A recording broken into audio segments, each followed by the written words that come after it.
We start this healing exercise off by sitting in a chair. We find that it's easier for the students to be able to get their timing and understanding of when the puppy is pulling and when to mark and reward the puppy for looking back at you. My puppy is looking off to the right. There's a person over there that is clapping their hands and whistling and making noise and causing her to pull.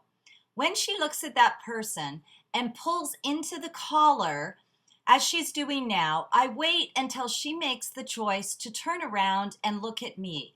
When she does that, I mark it with a click or a yes and treat her.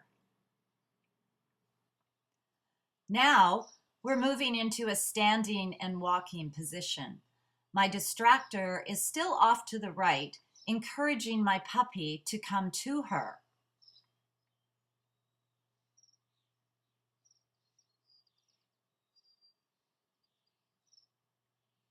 What you will see is as my puppy pulls into the leash, I stop. When she makes a decision to no longer pull on the collar, I click or mark that with a yes. And as my puppy turns towards me, as you will see here, she makes a decision to come towards me. I click and reward that. And now she's starting to understand that pulling on the collar is not getting her anything. She's not able to see the distractor or go to the distractor, but when she stops and turns into me, she gets reinforced for that good behavior with the treat.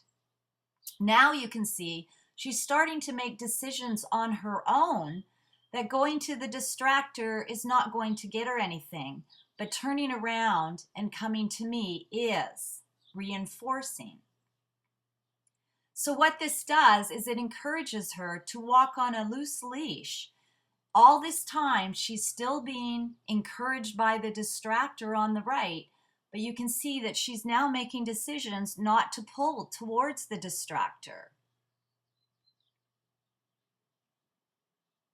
She's turning around, looking at me, and I reinforce that. Remember, every time your puppy pulls into the collar, to stop and take a step back, wait until they look at you, and reinforce that. Now you will see me working my dog that is 1.5 years old. He's been taught to heel using the same method. Notice that my left arm is hanging relaxed, and this is very important for you to remember so you don't have any tension going down your arm and down the leash to your dog. Notice that my leash is also kept loose.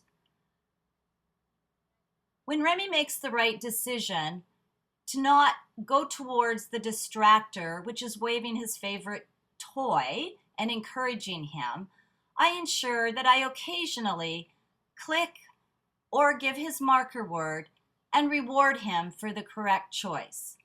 If you practice, you too can have this type of healing with your dog.